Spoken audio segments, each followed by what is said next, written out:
Hey Study Nurse fam, Andrea here. Today I wanted to bring to you a few of my top CCRN tips for that exam.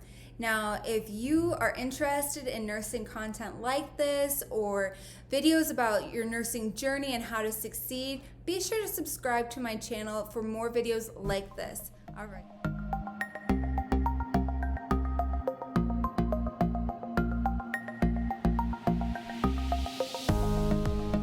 All right, without further ado, let's get started.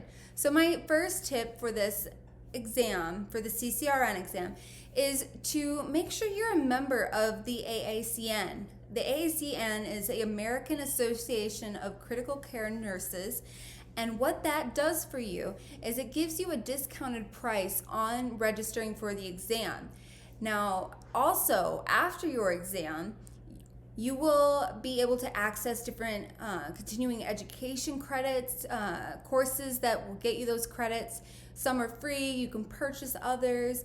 Not only that, but they give you a discount on anything you purchase through the AACN store, which could be resources for the exam. So I know for their testing, like practice exam booklet, that is a difference of $3. It drops the price from $13 to $10 so that you can study. So it may be lucrative to consider purchasing a yearly membership with them. I did, and I would suggest doing that. You'll get their subscription magazine through the mail, and they have different publications that help you keep up with what's going on in critical care and what's currently happening. So I think it's an invaluable resource to have and invest in as a critical care nurse. Now, I also believe that it is important for you to understand what the exam looks like. So there are 125 questions, of which you need to get 83 correct. That equates to a percentage of about 67%.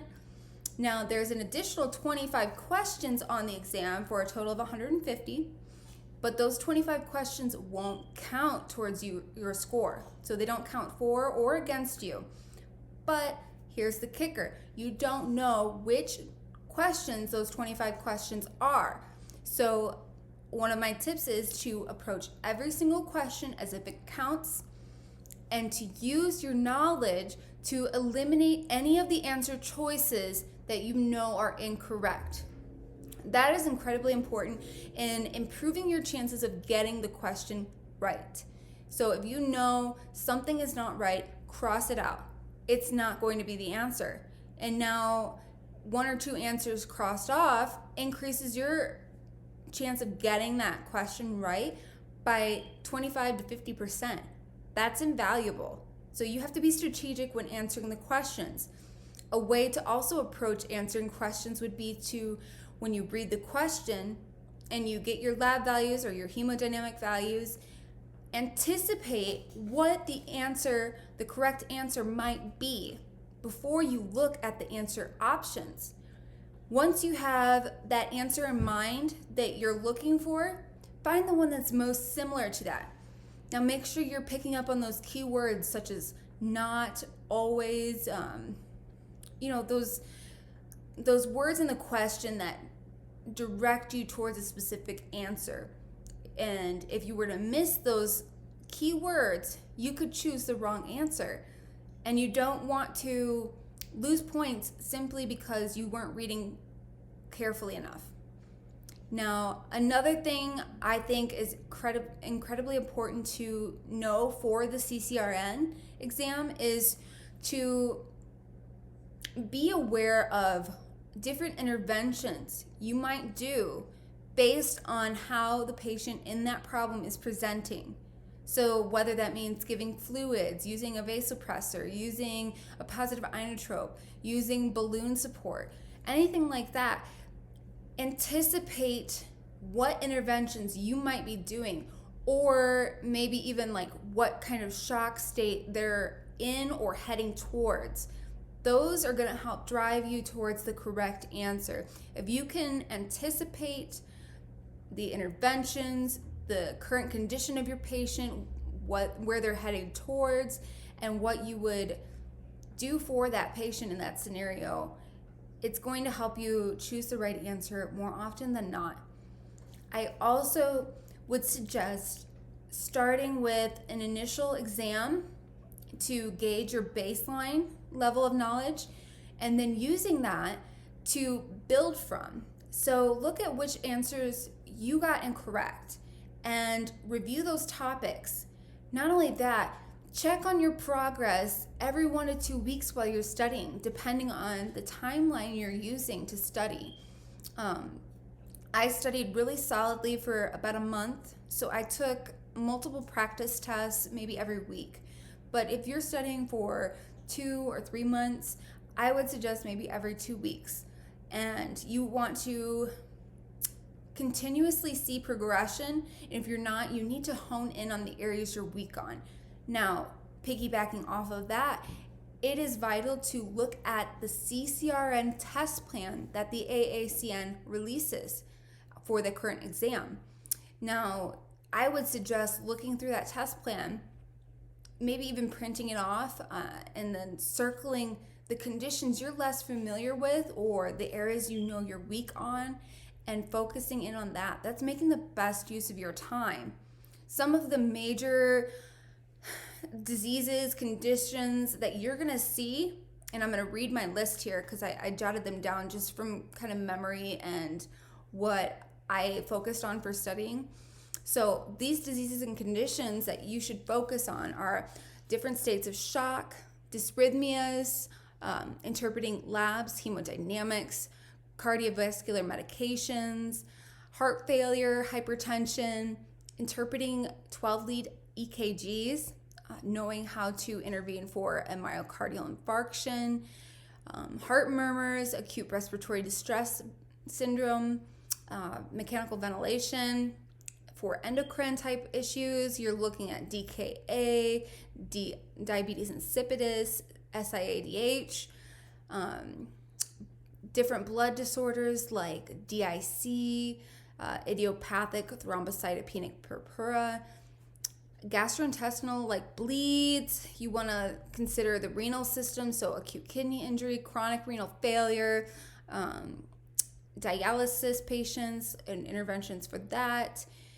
As far as neuro would go, stroke, how to assess for those symptoms, how to intervene, intracranial pressure, substance use, sepsis, multi-organ dysfunction syndrome, compartment syndrome, necrotizing fasciitis. Those are some of the major diseases, conditions that I can think of off the top of my head that are real gold mines for drawing questions from. Now, I would say you also should be investing in a good resource. You need to, for this exam, as general as it is compared to something like the CMC, I would say just invest wisely in a resource. You may not need a whole lot of preparation, especially if you've been studying kind of your whole critical care career, whether that's a year, 2 years, whatever.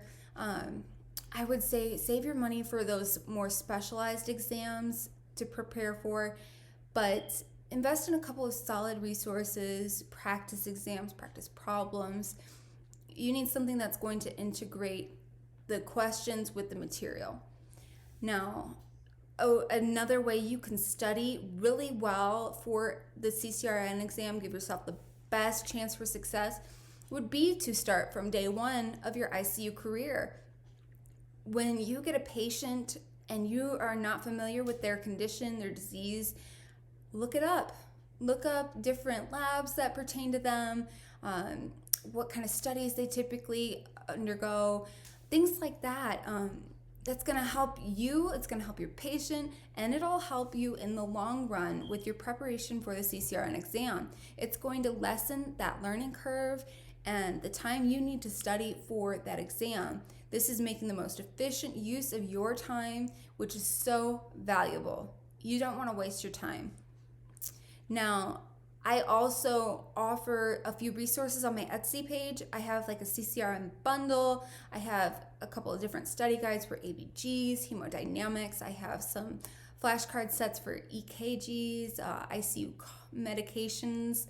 You know, I have so many things to offer you guys as far as resources and support go for preparing for your CCRN exam. So if you are ever in need of something, just reach out to me on any of our social media or on my Etsy shop online. Now, I think you should also set a scheduled date for your exam and don't move it. You want that to serve as extra motivation for you. If you set an exam date and stick to it, your mind's gonna go into like crunch mode. So you're gonna hopefully be more motivated to study, to prepare, and to do better on the exam because you've done so. Make the best use of your downtime in preparing for the exam. So if you're going to have a long commute for work, listen to review videos. YouTube is a great, cheap option for CCRN resources. There's plenty of videos, and I'll link some of my favorite ones to watch below.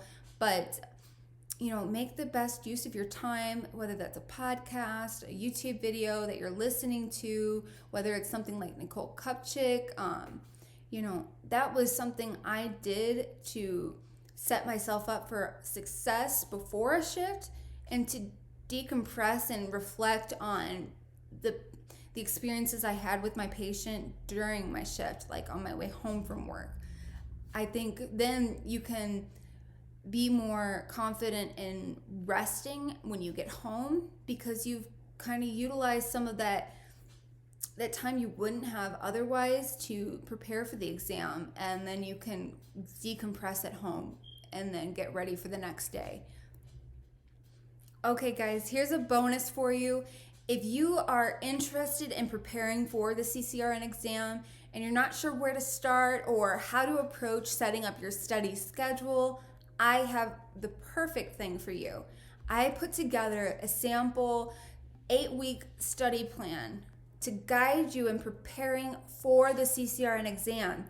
And this is designed for the nurse that's working full-time, 3 days a week. I incorporate the test plan into that schedule.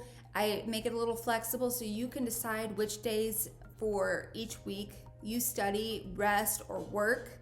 And then I give you some tips and tricks in that study guide as well. So I'm gonna link that below. You can also check out my blog, which is thestudynurse.com, for an article that kind of goes more in depth on different resources and different ways to give yourself the best chance for success on the CCRN exam. All right, guys, if you liked this video, if you liked the content, be sure to like this video and subscribe so that way you get the next week's notifications when I upload a new video. I do upload 1 video a week. So with that being said, I will see you guys next week. Study Nurse signing out.